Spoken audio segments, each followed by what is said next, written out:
નમસ્કાર દર્શક મિત્રો, શેર બજારમાં બીજા દિવસે પણ સુધારો આગળ વધ્યો છે। આજે વાસી ઉત્તરાયણના દિવસે પણ બજારમાં આપણને તેજીનો પવન ચગ્યો છે અને બજાર સુધારા પર રહ્યું છે। તો આ સુધારો કેટલો આગળ વધશે એની પણ આપણે આજે ચર્ચા કરીશું અને કેટલાક કંપનીઓના પરિણામ પણ આવવાના છે એની પણ આપણે ચર્ચા કરીશું। તો એ કંપની પરિણામ કેવા આવશે એની પણ વાત કરીશું। તો મિત્રો, આ વિડીયોને આપ અંત સુધી નિહાળજો। મિત્રો, ઇન્વેસ્ટિંગ A to Z માં આપનું સ્વાગત છે। હું ભરત પંચાલ। સૌપ્રથમ જોઈએ આજના બજારની ચાલ। તો મુંબઈ શેર બજારનો જે સેન્સેક્સ છે એ આજે 76,900ના ઊંચા મથાળે ગેપમાં ખુલ્યો અને એ શરૂઆતમાં વધી 76,991 થયો। ત્યાંથી પાછો પ્રોફિટ બુકિંગ આવતા 76,479 થયો અને ટ્રેડિંગ સેશન બંધ થવાના છેલ્લા કલાકમાં નીચા મથાળે નવું બાઇંગ આવતા સેન્સેક્સ સુધરીને 76,724.08 ઉપર બંધ રહ્યો છે, જે ગઈકાલના બંધની સામે 224.45નો ઉછાળો દર્શાવે છે।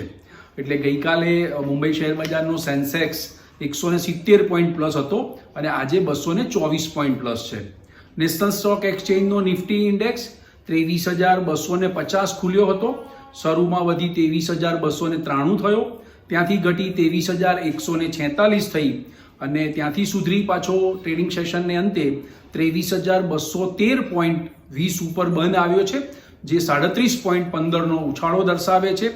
ગઈકાલે 14મી જાન્યુઆરીએ નેશનલ સ્ટોક એક્સચેન્જનો નિફ્ટી ઇન્ડેક્સ 90 પોઈન્ટ પ્લસ હતો અને આજે 37 પોઈન્ટ પ્લસ છે। મિત્રો, આજે એડવાન્સ નેકલાઇન રેશિયો પણ પોઝિટિવ રહ્યો છે। 1,535 સ્ટોક છે એ આજે વધીને આવ્યા છે, 1,252 સ્ટોક ઘટીને આવ્યા છે, 96 સ્ટોક અનચેન્જ રહ્યા છે। નિફ્ટી 50ની વાત કરીએ તો 27 સ્ટોક વધ્યા છે, 23 સ્ટોક ઘટ્યા છે અને 1 સ્ટોક અનચેન્જ રહ્યો છે। આજે 24 સ્ટોક હતા એ 52 વીક હાઈ ઉપર બંધ છે અને 85 સ્ટોક છે એ 52 વીક લો નીચે બંધ છે। આજે 117 શેરમાં અપર સર્કિટ આવી હતી અને 57 સ્ટોકમાં લોઅર સર્કિટ આવી હતી। આજના ટોપ ગેઇનર અને ટોપ લૂઝર્સ પર નજર કરી લઈએ તો આજે સૌથી વધુ ઉચકાયેલા શેર છે એનટીપીસી, ટ્રેન્ટ, પાવર ગ્રીડ, કોટક બેંક અને મારુતિ। આજે સૌથી વધુ ગગડેલા શેર છે M&M, Axis bank, Bajaj Finserv, Bajaj finance અને શ્રીરામ ફાઇનાન્સ। તો મિત્રો, આ હતા આજના બજારનો ટ્રેડ અને આજના બજારની ચાલ। ગઈકાલે મોડી રાત્રે ડાઉ જોન્સ સતત બીજા દિવસે પણ પ્લસ રહ્યો હતો, 221 પોઈન્ટ પ્લસ આવ્યો, 42,518 રહ્યો। આજે યુરોપિયન સ્ટોક માર્કેટ પ્લસ હતા, પણ એશિયન સ્ટોક માર્કેટમાં મિક્સ્ડ ટોન જોવા મળ્યો હતો। આજે બજાર ખુલ્યું ત્યારે ખાસ કરીને reality, infra, PSC, IT, power આ બધા સેક્ટરના સ્ટોક્સમાં નીચા મથાળે નવું બાઇંગ જોવાયું છે।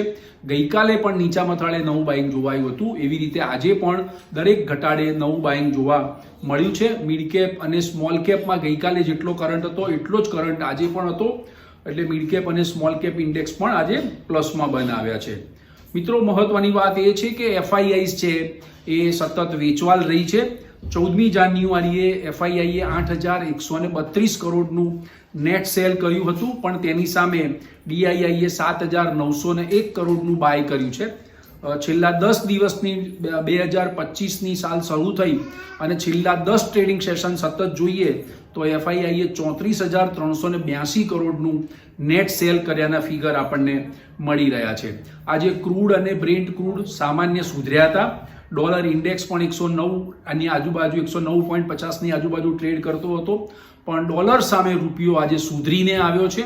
આજે ખાસો એવો જેને કહેવાય કે બજારમાં ટેકો છે, આરબીઆઈ હસ્તક્ષેપ કર્યો છે, એટલે ડોલર સામે રૂપિયો આજે સુધરીને આવ્યો છે।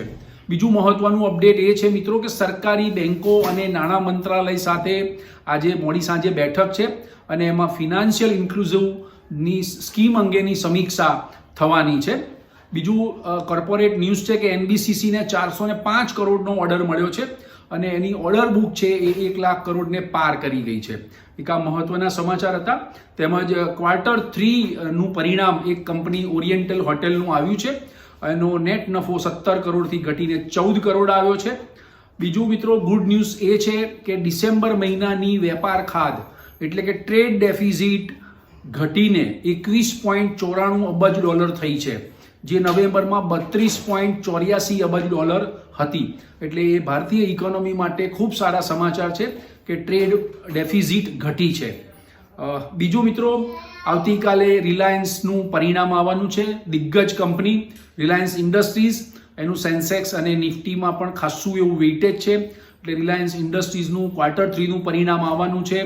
ધારણા એવી છે કે એની રેવન્યુ ફ્લેટ રહેશે અને એના નફામાં 10%નું પ્રેશર હોઈ શકે છે. 10%નો નફો થોડો ઘટીને આવે તેવી એક ધારણા કે અનુમાન મૂકવામાં આવ્યું છે, પણ માર્જિનમાં, પ્રોફિટ માર્જિનમાં થોડો સુધારો જોવા મળશે એવું વિશ્લેષકોએ અનુમાન મૂક્યું છે. જોઈએ રિલાયન્સના આવતીકાલે રિઝલ્ટ શું આવે છે, એના ઉપર પણ બજારની ચાલનો આધાર રહેશે. TCSનું પરિણામ સારું આવ્યું. HCL ટેકનોલોજીનું પરિણામ અનુમાન મુજબ આવ્યું છે. હવે રિલાયન્સનું પરિણામ, એના પછી ઇન્ફોસિસનું પરિણામ આવશે. એ બજારની ભાવિ ચાલ નક્કી કરશે. હવે મિત્રો, આજે બેંક નિફ્ટી છે એ 22 પોઈન્ટ સુધરીને 48,751 પર બંધ રહી છે. ટેકનિકલી બેંક નિફ્ટી ખૂબ વીક છે. હવે આપણે વાત કરવી છે કે આગામી દિવસોમાં બજાર કેવું રહેશે. 2 દિવસનો સુધારો આવ્યો છે, તો 2 દિવસના સુધારો ટકશે કે ખરો, ટકશે કે કેમ, એ એક સવાલ છે. પણ બજારની વીકનેસ વધારે છે, ટૂંકા ગાળાનો ટ્રેન્ડ બેરિશ છે.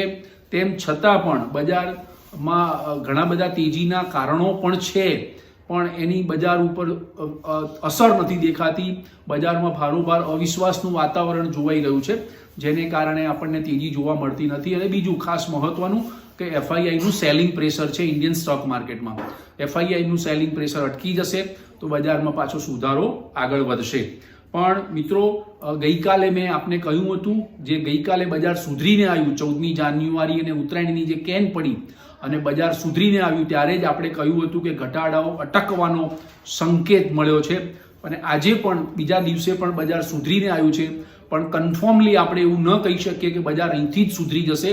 હા, મેં કેટલાક લેવલ આપ્યા હતા કે આ બજાર આ લેવલથી નીચે બજાર નહીં જાય. તો નિફ્ટીમાં 47,900, હજી ફરી આજે પણ રિપીટ કરી લઉં છું, નિફ્ટીમાં 47,900, સેન્સેક્સમાં 76,250 અને નિફ્ટીમાં 23,050ના આ 3 જે લેવલ છે એ સ્ટોપ લોસ રાખી અને આપ બાય કરી શકો છો.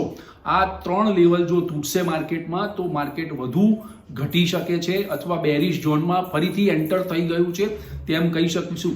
કારણ કે બજાર જે હાઈ થયું સેન્સેક્સ અને નિફ્ટી, ત્યાંથી એ લગભગ 12%નું કરેક્શન આપણને જોવા મળ્યું છે. એટલે આ બધી વાત હતી મિત્રો. બીજું મિત્રો, આજના વિડીયોની માહિતી આપને ગમી હોય તો લાઈક કરજો, શેર કરજો, સબસ્ક્રાઇબ કરજો અને કમેન્ટ્સ ખાસ કરજો. Thank you very much.